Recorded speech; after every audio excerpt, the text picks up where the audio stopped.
Om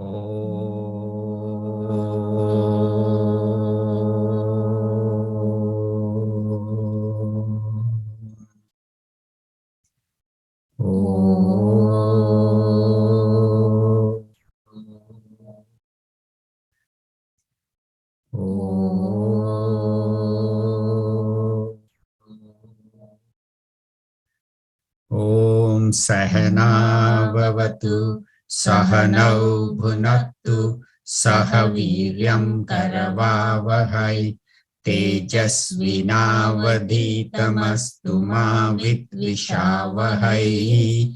Om Shanti Shanti Shanti.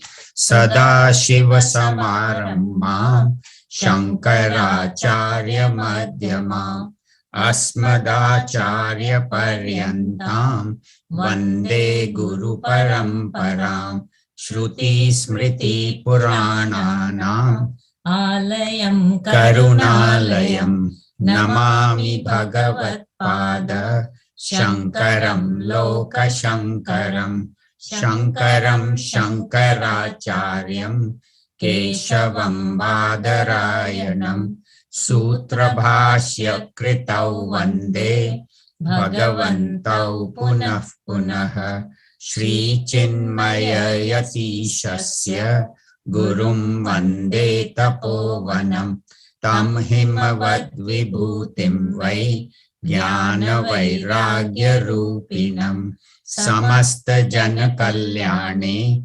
Niratam Karunamayam Namami Chinmayam Devam Satgurum Brahma Vidvaram Satgurum Brahma Vidvaram. In this beautiful shlokas, we are paying homage and requesting the blessings of all Puja Gurudev, Swami Chinmayananda ji, his Guru, Tapovan Maharaj, and Bhagwan Sri Shankaracharya ji, because all the acharyas that have taught these Upanishads have used Shankaracharya ji's Bhashya, including Isha Vasya, which we are doing. Shankaracharya ji's Bhashya is what they have used. So we pay homage to these three. And of course to Shankaracharya ji's Guru also.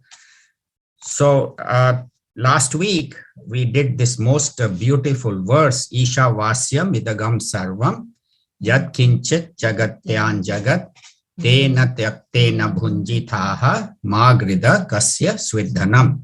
So very briefly to summarize, they say cover this whole world with God, because God is covering, enveloping, pervading this entire world. Whatever you see, moving, unmoving, living, non-living, everything is pervaded by that one Isha, the Brahman, the consciousness.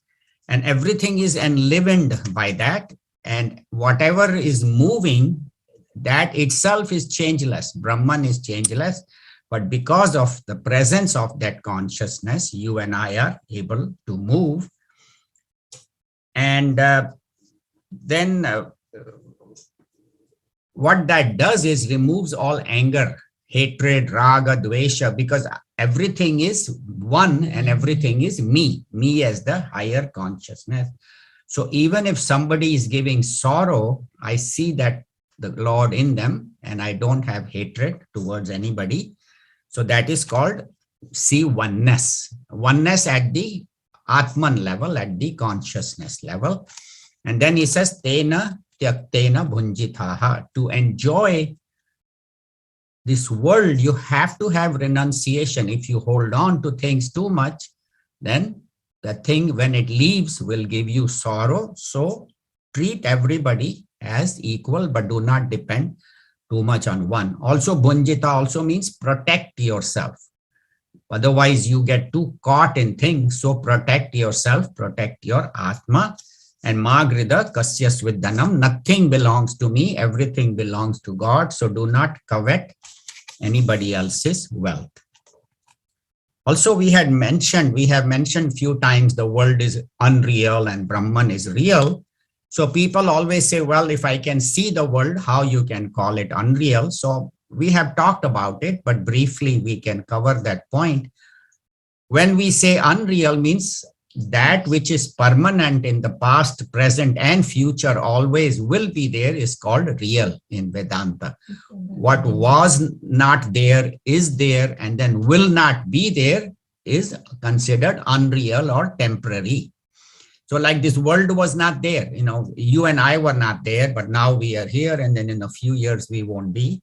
So our body, mind, and intellect is considered temporary or unreal. And same with this earth was not there, a few billion years ago. So this everything is considered temporary. Also, what they mean is that there are different degrees of reality, like my waking state and my dream state. Do they have same degree of reality? No.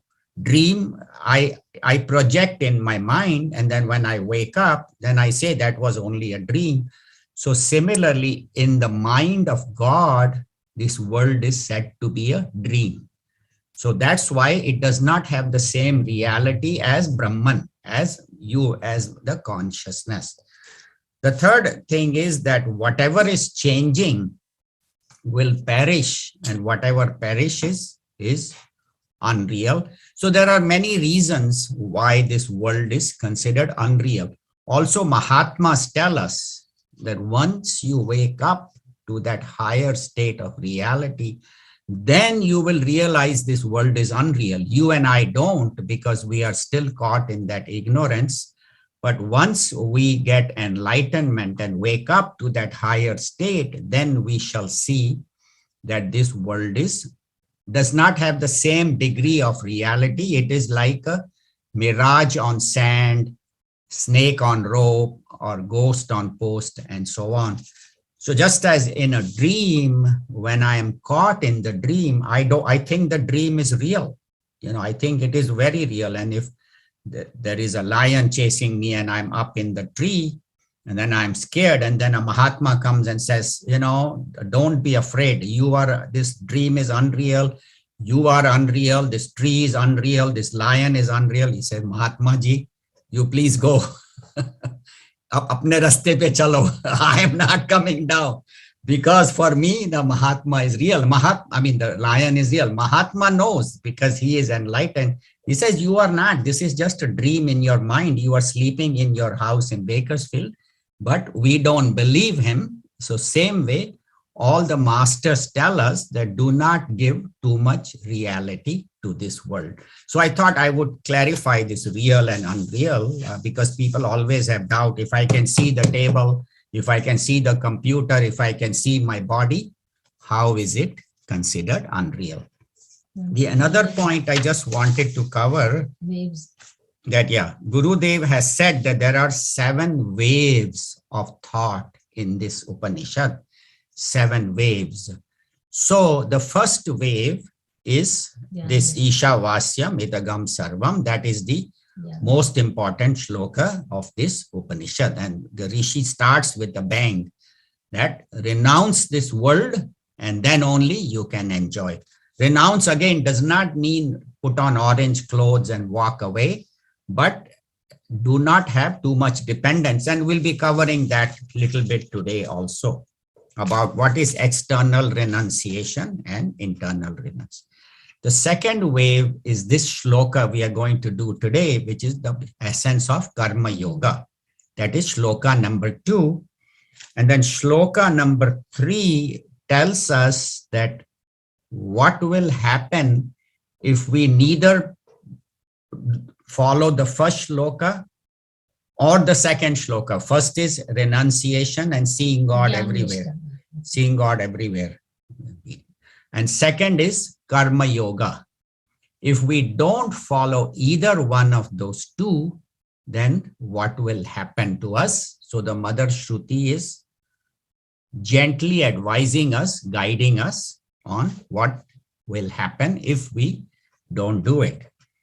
Then the 4th, 5th, and 6th shlokas talk about the nature of the self, the consciousness. What is this Isha? What is this Isha? And what is the condition of a realized master? How does a realized master function in the world? Because realize master and Brahman, there is no difference. That's what they say, Brahma vid Brahmaiva bhavati. The knower of Brahman becomes Brahman, means he understands he is Brahman. So the shlokas number 4 to 7 talk about God, Isha, and the master. And then 9 to 14 talk about wrong ideas that people have in this world about what is Vidya, what is avidya, what is karma, what is upasana. So all those wrong notions and ideas are disproved in those shlokas. So that is the 5th wave. And then the 6th wave, mantras number 15 to 17. Actually, 15 and 16 are similar, and 17th I would consider separate. But 15th and 16th are beautiful upasanas of worship of Bhagwan, which is personified by Surya Bhagwan. Why did the Rishi choose Surya Bhagwan? Because Yajnavalkya Rishi was meditating on the sun god when these mantras were revealed to him. So 15 and 16 are homage to or upasanas of Surya Bhagwan. And the 17th, actually that's my favorite shloka in this, is how to die. How one should die, most beautiful description. I mean, we are all going to die, but how to die, nobody teaches us. They teach us how to live, right? How to live, how to function, what to do, but how to leave this body, most beautiful shloka, that is 17th. And then 18th is the conclusion where the student or the devotee asks Agni Bhagwan, the fire god, to bless him and to give him the highest truth, make sure he understands, and to take these to the higher. So it's a worship of Agni Bhagwan because all yagna. So that is the 7 waves that Gurudev is talking about. So these are the 7 or 8 major topics covered in this Upanishad. In 18 mantras, all this is covered. It is amazing how the Rishi is so precise and so beautifully he covers this. So today we'll do a shloka number 2. Kurvanneveha karmani. Kurvanneveha karmani. Jijivishechatagam samaha. Jijivishechatagam samaha.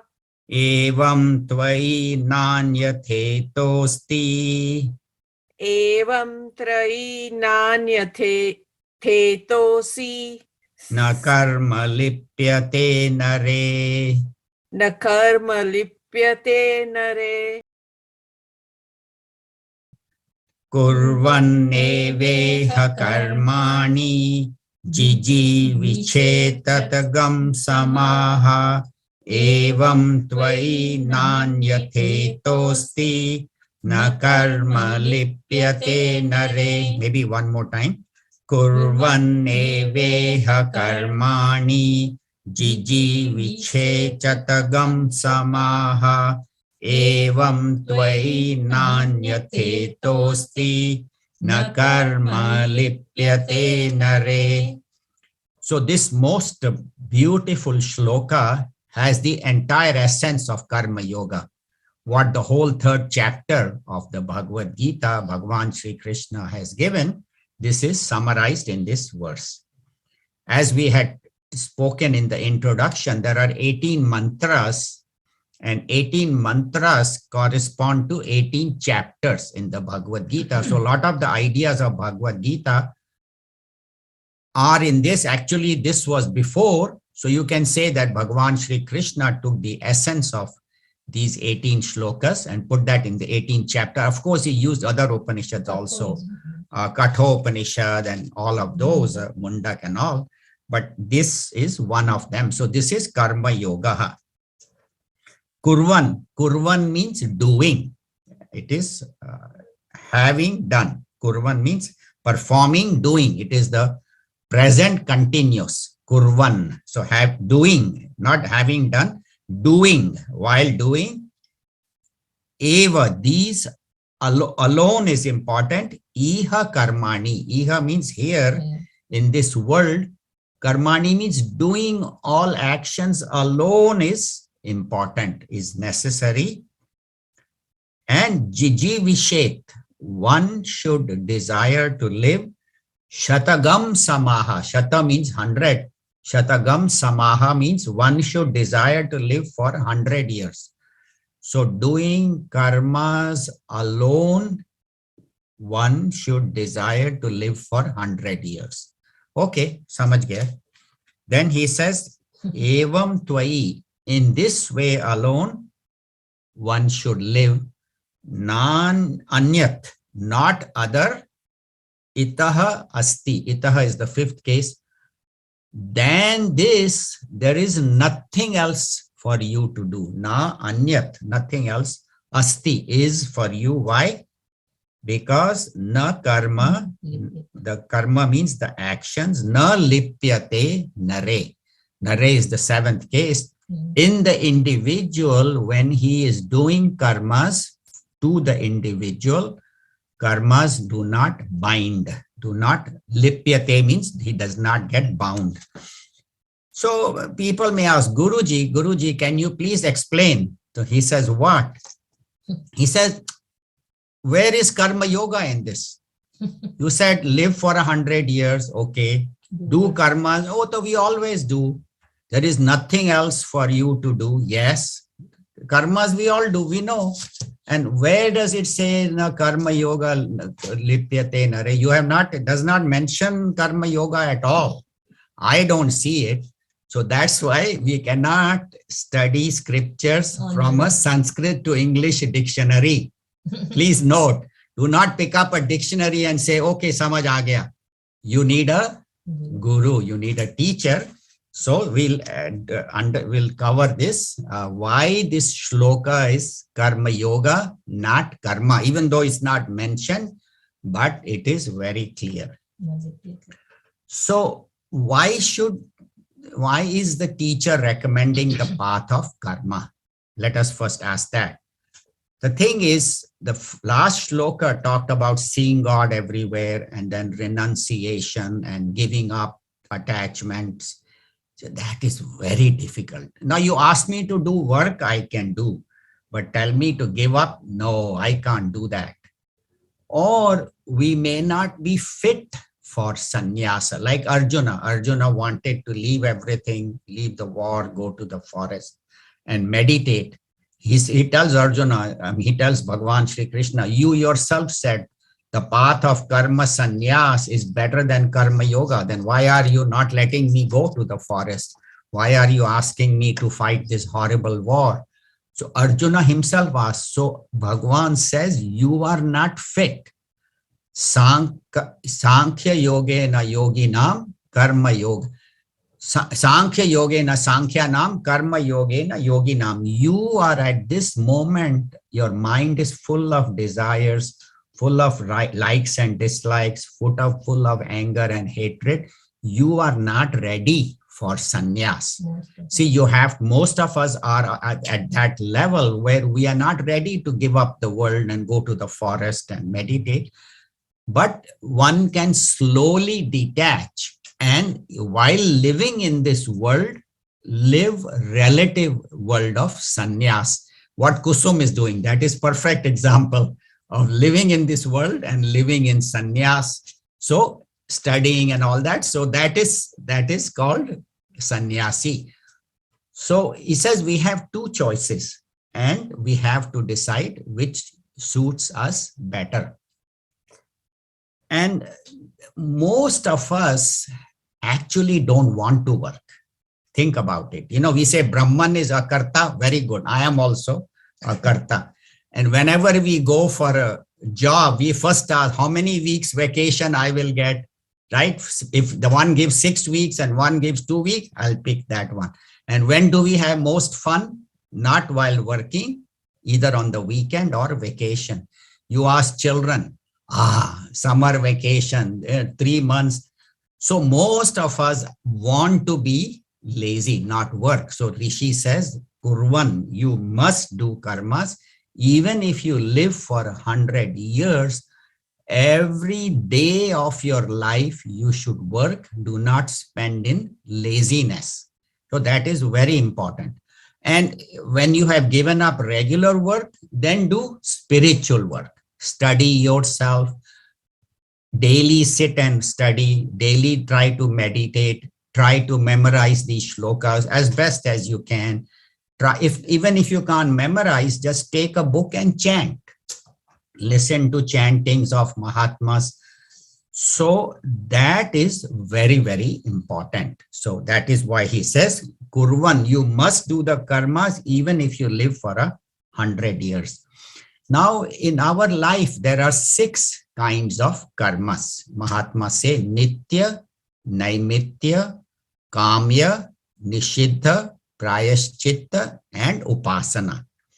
So one is Nitya karma. Nitya means what I do daily. So I get up in the morning, take a bath, have breakfast, go to work or cook or whatever. That is my Nitya karma. Then Naimitya is the one that we do on special occasions. Say somebody is getting married, then you go and wish them, or a graduation party is there, or by, unfortunately somebody passed away or there is a birth. So you go to express sorrow or joy, whatever. So that is called Naimitya. Third is Kamya karma. Kamya karma means desire prompted actions, where I want something. So Kamya generally means selfish, desire prompted.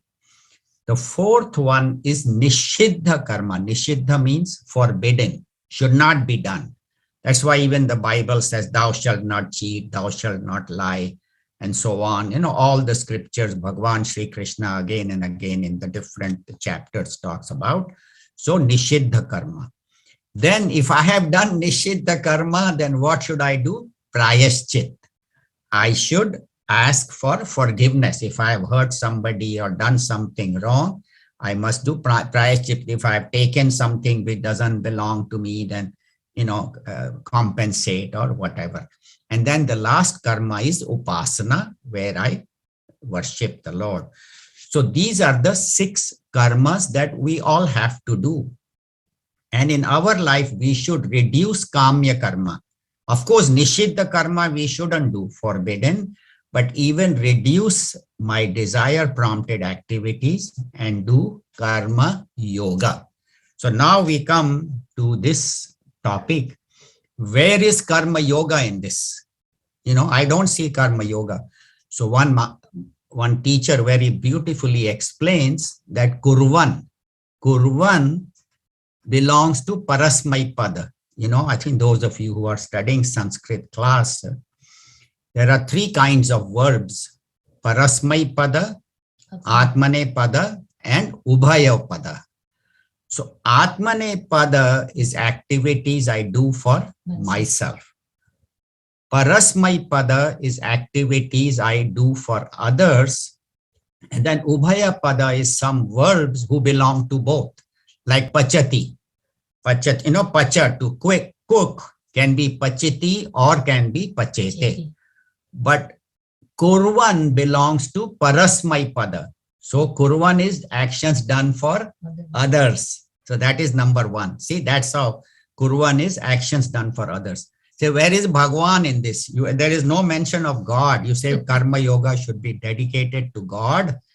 So that also comes in Kurvan. When it is in Parasmai Pada, what is Para? Para means the supreme. If you read in the Bhagavad Gita, Bhagwan again and again says Para Param Dham Para. So Para means God. So Parasmai Pada means actions done for God. So Kurvan says both. Do actions for others, do actions dedicated to God. And Karma Yoga has 4 main principles. I will just briefly outline them. What is the essence of Karma Yoga? One is Kartavya Nirbharanam. I should clearly know what is my duty in life. Where am I? what is my duty, what station I am, whether I'm a brahmachari, I'm a grahastha, most of us are, past the grahastha, and we should be withdrawing vanaprastha ashram. So that is why. So let us not interfere too much in others, children and grandchildren. Let me do my sadhana. So know your duty. And then samyak acharanam. Second is, once I know my duty, then samyak acharanam, then practice it completely 100%. Do it to the best of your ability. So that is number 2. Third is Ishvara Arpita Buddhi. All my actions should be dedicated to Bhagwan, that I am doing it for God. I am a humble instrument. We'll talk about instrument. And the fourth is Prasad Buddhi. That means whatever I have got is Ishvara's Prasad. So know my duty, do it well as a service to God, and whatever results come, take Prasad Buddhi. Now, what do we mean by instrument? See, what happens is that if we suppose are given a job, right? Okay, in the mission, you do this service.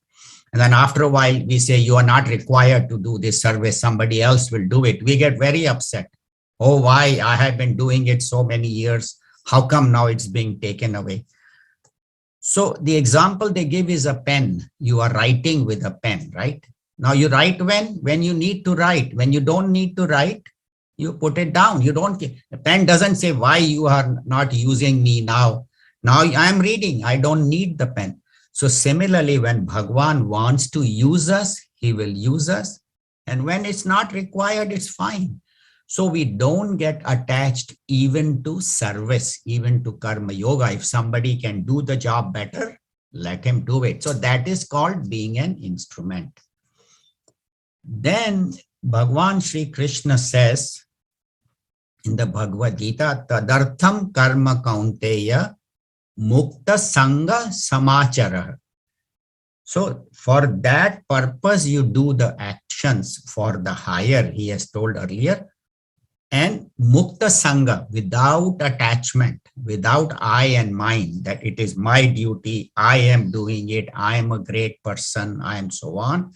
And samachara, do it with full focus. So that is karma yoga. So how do we do karma yoga? So they say that look at the bigger picture, that God is there, the world is there, and I am there. But our picture is only on me, or at the most my family, me and my family. That's it. We don't look outside that. But there is so much more, and we have taken so much from the world. So our duty is to serve the world. And that's what Bhagwan Shri Krishna says in the 4th chapter. Work with a yagna spirit. Work together for the benefit of society. In yagna, there are 5 yagnas. So those who are writing down, these are very important, how the rishis have divided. So they say there are 5 yagnas that we all should do. One is called Brahma Yagna, and that is they work for the scriptures, dedicate our actions according to the scriptures, and work to propagate the scriptures. Wherever scriptures are being taught, one should support such activity. So that is called Brahma Yagna. Second is Deva Yagna. Deva Yagna means for the environment. I should work for the environment. There is a lot of movement about environmental, carbon and reducing and consuming less energy. That is called Deva Yagna. The third is Pitru Yagna. Pitru Yagna means I should always remember my parents and my ancestors and always be grateful to them and serve my parents to the best of my ability. And always remember them. That's why we do Shraddha, on the day of our parents' departure. So that is called Pitru Yagna. The fourth is called Nara Yagna. Nara means to other humans. I should always serve others as to the best of my ability. So make my life a life of service. And the fifth one is Bhuta Yagna. Bhuta means not only humans, but I have a duty to support the entire creation. So I should not unnecessarily harm animals, vegetarianism, not just pluck plants unnecessarily, not, so respect all the other beings and, treat them with love and see God in all of them, whether it's cat, dogs, plants, humans, everywhere, see Brahman. I also need to learn that. It's hard sometimes, but one should see. So what does this do? This purifies the mind. Why should I do karma yoga dedicated to the Lord? Because my mind, which is full of raga, dvesha, kama, krodha, lobha, moha, matsarya, anger, greed, jealousy, likes, dislikes, and so on, and arrogance, when I do service to others dedicated to God, always remembering God that I'm doing his work, then every action becomes prayer. So then my mind will reduce. Then my own likes and dislikes won't be there because it's God's work. So whatever work I do, I'm assigned, I do it without I liking or I not liking it. And unselfish work is karma yoga. Then that is, so this is kurvan eveha karmani. Now jiji vishet shatagam samaha. Jiji vishet means one should desire shatagam, 100 years one should desire to live. So what it means is that we all have desires, and that is why this life is going on. This life is nothing but fulfillment of my desires, of my vasanas. That is why we have got human birth. And whatever life is assigned to us in prarabdha, not that everybody should live to 100 years. Some people may live, some people may not, but whatever it is, 70, 80, 90, whatever time my Bhagwan has given me, live with the idea of serving and remembering God. So, because after certain age also, then, problems can start coming, but it's okay. Accept them as normal, that this body will decline. Talking about old age, what is a retiree's biggest problem?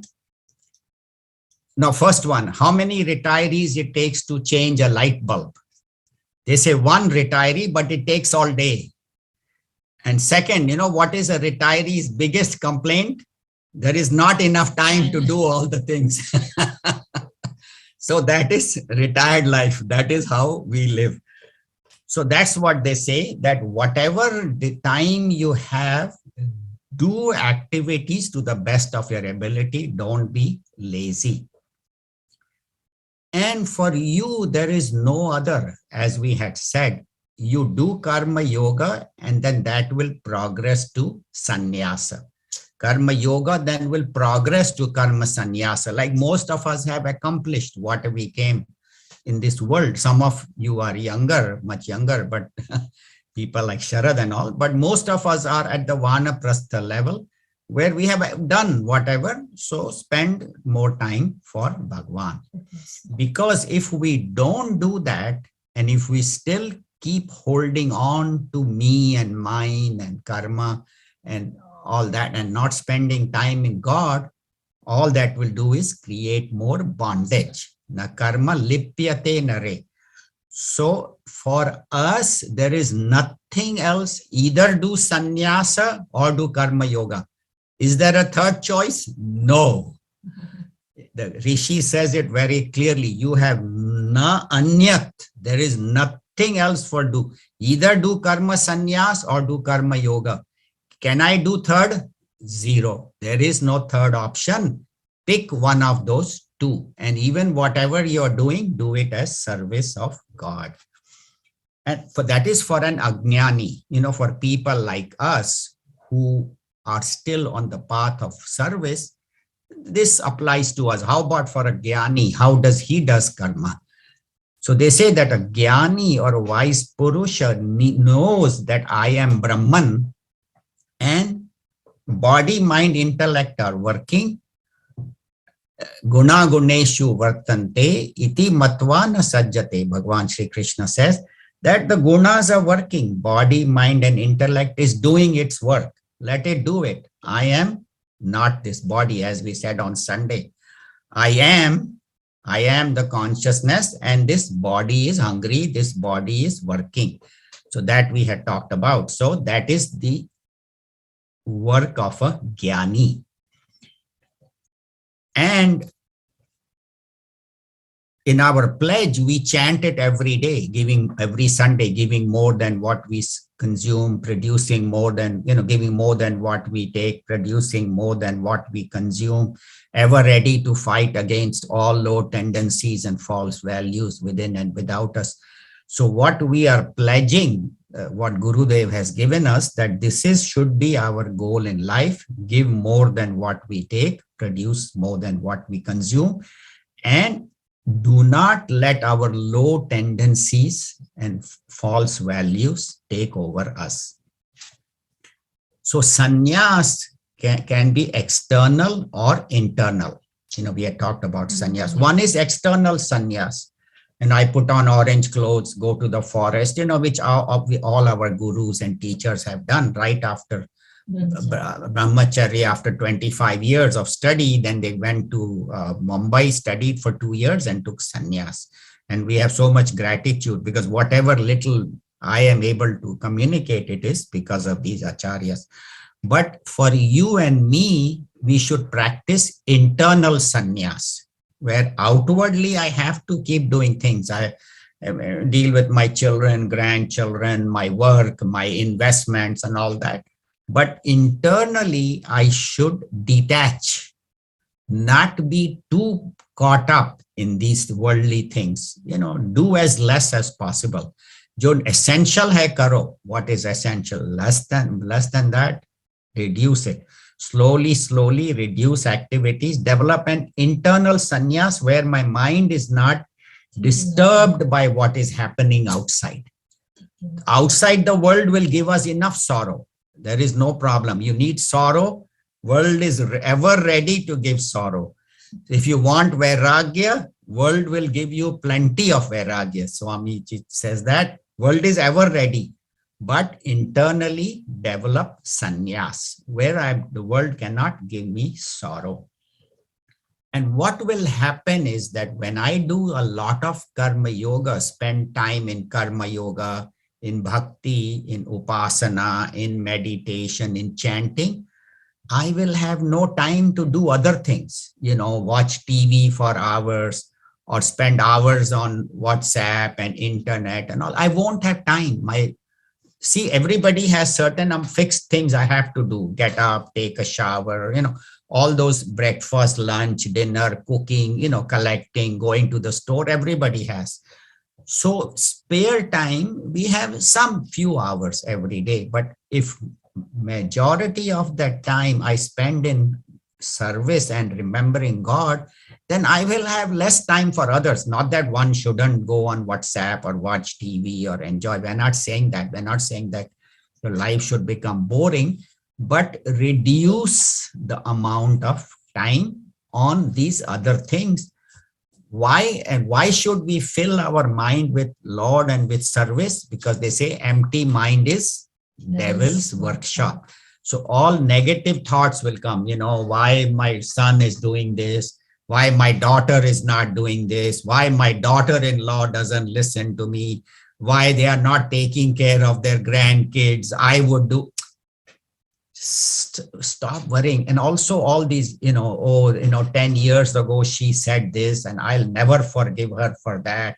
Or 5 years ago, he did this. All these negatives and anger, greed, jealousy, hatred all come when our mind is empty. But when our mind is filled with God or with these beautiful shlokas, where is time to do all that? So do not leave empty time for just useless brooding, but use it to think. And another thing I have discovered, that before I go to bed, after having studied and prepared, my mind is so racing. About 15 minutes, I sit on my chair and do nothing 15 minutes, do nothing, just breathe. Just breathe and chant the name of the Lord. Om Namah Shivaya, Om Namah Shivaya. So that 15 minutes before you go to bed, just sit down, not lying in your bed, but sit on a chair, because lying down, you might fall asleep. And if you fall asleep with those active thoughts, then when you wake up in the mind, in the morning, your mind is racing. So quieten the mind and still the mind for 15 minutes, just breathe and chant and then lie down. So the essence of today's teaching is that first we used to do karma only, right? Our idea was just to do karmas for me, myself, and I, and my family. So from karmas, you go to karma yoga. Karma yoga means serve the others, serve the world with actions dedicated to God. Then from karma yoga, you go to karma sannyas, which Bhagavan has told in the 5th chapter. And third is karma yoga, fourth is doing yagna spirit, fifth is karma sannyas. And then later on in the 13th chapter and so on, Bhagavan says become a akarta. So from karma to karma yoga to karma sannyas to akarta. Akarta does not mean don't do anything. Akarta means I don't do anything because I am Brahman, I am non-doer, I am Atma. Let the body, mind, and intellect do whatever it wants. I am not that. Akarta doesn't mean I don't do anything. Akarta means I, as Atman, as Brahman, am not doing anything. Body, mind, and intellect function.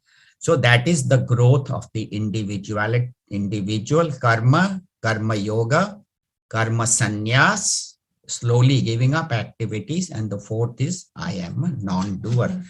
Most beautiful shloka. I mean, everything about karma yoga is covered in this, shloka, that do all activities dedicated to God, whatever time God has given you. There is nothing else for you, either karma yoga or karma sannyas. And by working in this way, na karma lipyate nare, then the person does not get bound.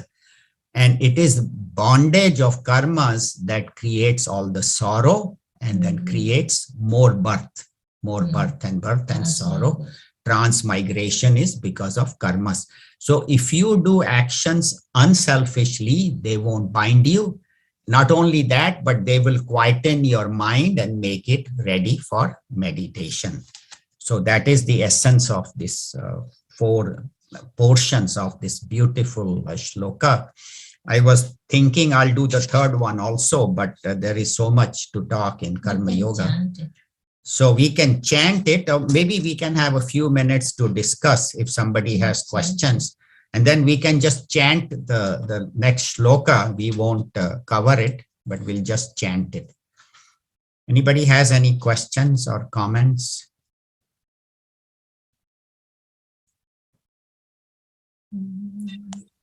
Yeah, Sharan. Yes. I'll ask. I have a couple of questions. First question is, other than Ishavasya Upanishads, does the Bhagavad Gita, because since Bhagavad Gita and Isha kind of follow a similar path in terms of the structure of the book, do other Upanishads follow also that, or just this one most? No, this one does, but this one does, but Bhagavad Gita has maximum shlokas from Kathopanishad. Kathopanishad is a lot of shlokas directly, Bhagwan has directly taken or modified a little bit. So Kathopanishad is the closest to Bhagavad Gita, even though these 18 chapters follow the same theme as the 18 shlokas. But Kathopanishad is closer to Bhagavad Gita than this one. More shlokas are taken directly. Even Mundak, Bhagwan has taken quite a few. So yes. Okay. And then can you repeat the 3 things that you covered as far as Atmane, Parashimai, Pada, and the third one was? Ubhaya Pada means both. Atmane means done actions for myself. Parasmai is for others. Ubhaya is some verb roots are used in both, like pacha, to cook, can be pachati or can be pachete. You know, we have been doing it in the Gita, in the Sanskrit class. So some verbs are used in both Atmane Pada and Parasmai Pada. But Kurvan belongs to Parasmai Pada. So Ubhaya is the third one. Thank you. Thank you. Madhuben, you had a question? Yeah, on the karma, the fourth one, I need to hear more about it. Karma, akarata? Akarta, yes. Akarta. Akarta. Yeah. So one is karma, karma yoga, karma sannyas, and akarta. Akarta means a wise person, a realized master, not you and me, that is for a wise person. He or she knows that I am Brahman, I am the consciousness, and this body, mind, and intellect are doing whatever their prarabdha is, whatever their duty is. They are doing whatever needs to be done, but I am not doing them. I am the consciousness. Guna guneshu vartante. Let the body deal with other bodies, mind deal with other minds, intellect with other intellects. But I am the consciousness, and in my presence, all these things happen. Bhagwan Shri Krishna says that Pashyan, Shrinvan, Jigran, you know, that seeing, hearing, smelling, tasting, touching. Na kinchit karomi iti. In the 5th chapter, Bhagwan says, I don't do anything. The eyes are seeing, the ears are hearing, the nose is smelling, the mouth is eating. But I don't do any of the mind is thinking or emotions are coming, but I am akarta. I am the consciousness, which is the state of the enlightened master. Thank you. Is that clear? Yeah. Thank you. Lata, you have a question? Yeah, I was reading in the book and I have the newer version of it on page 91. It refers about animal man and man.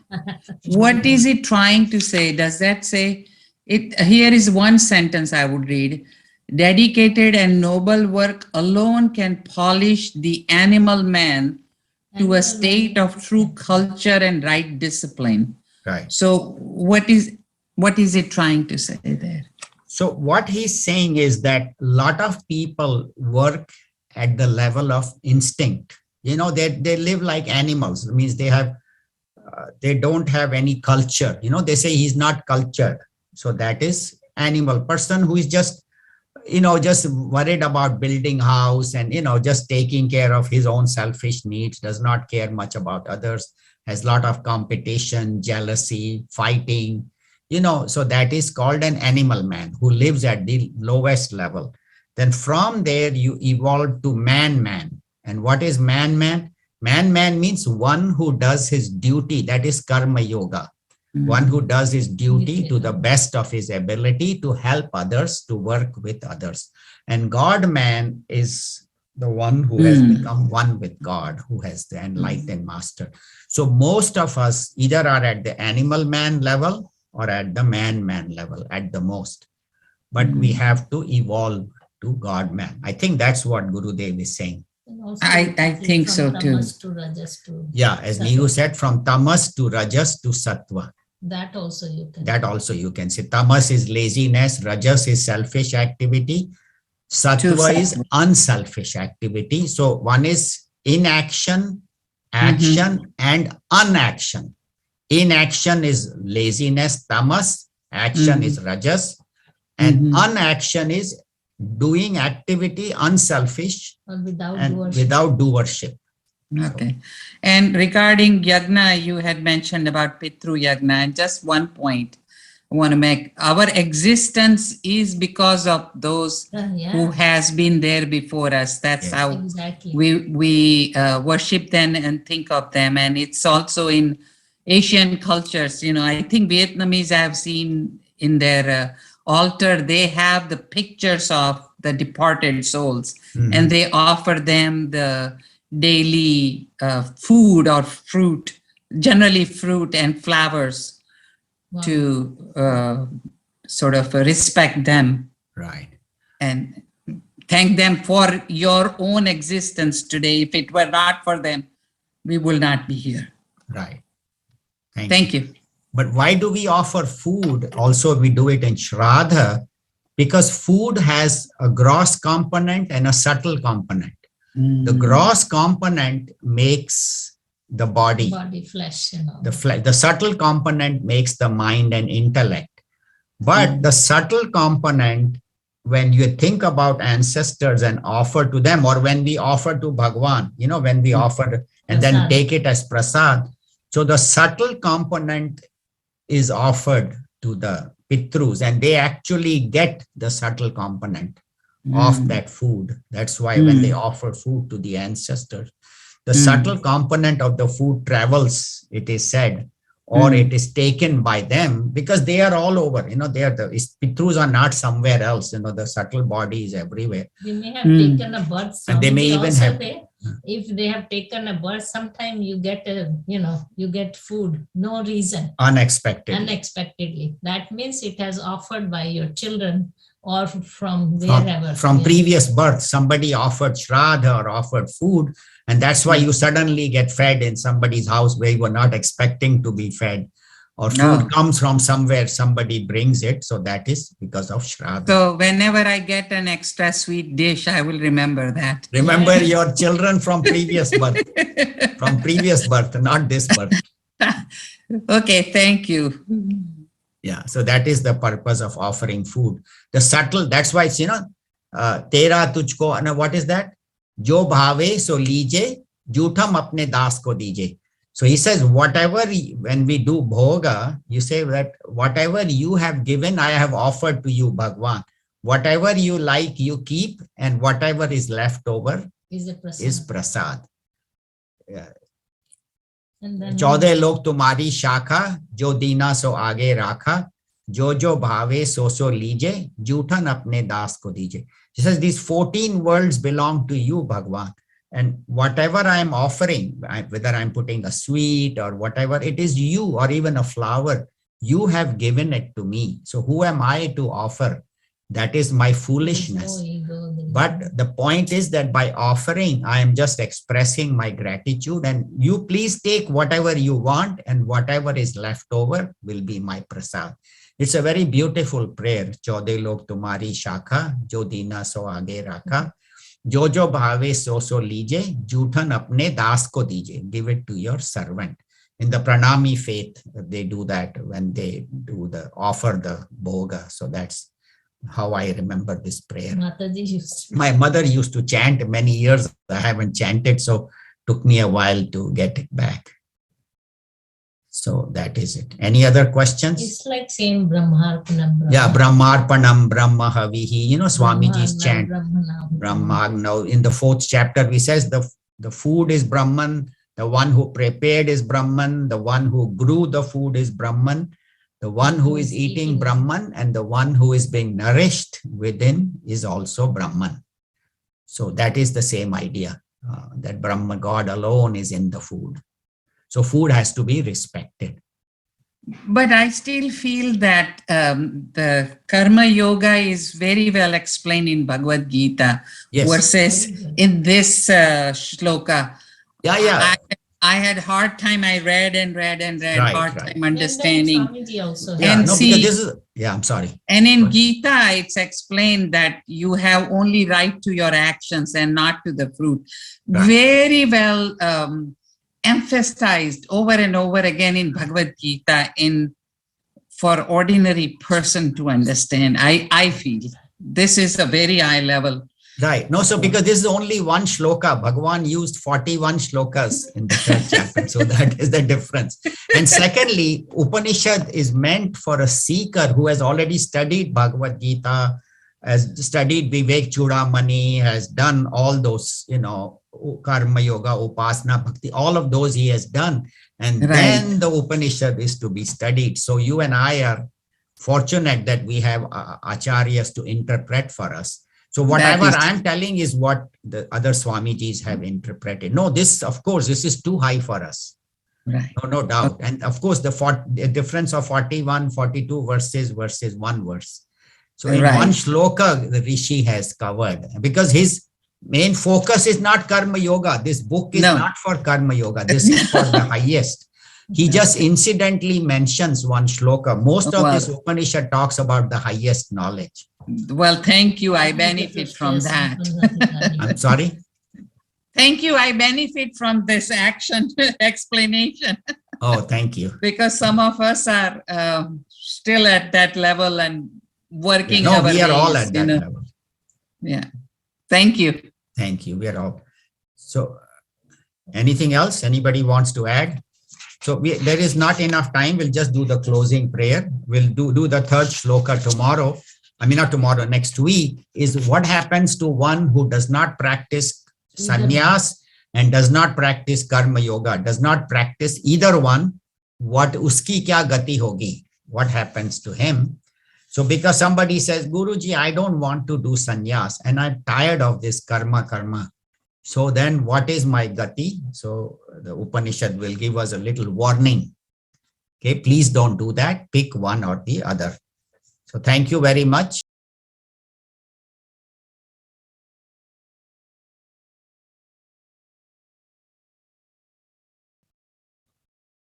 Thank you. We'll do the closing prayer. Om Sarve Bhavantu Sukhinaha, Sarve Santu Niramayaha, Sarve Bhadrani Pashyantu, Ma Kaschid Dukha Bhag Bhavet.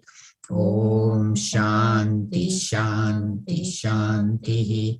Harihi Om Shri Gurubhyo Namaha. Harihi Om. We'll do Purnamada. Om Purnamada Purnamidam Purnat Purnamudachyate Purnasya Purnamadaya Purnameva Vashishyate. Om Shanti Shanti Shanti. Thank you. Hari Om.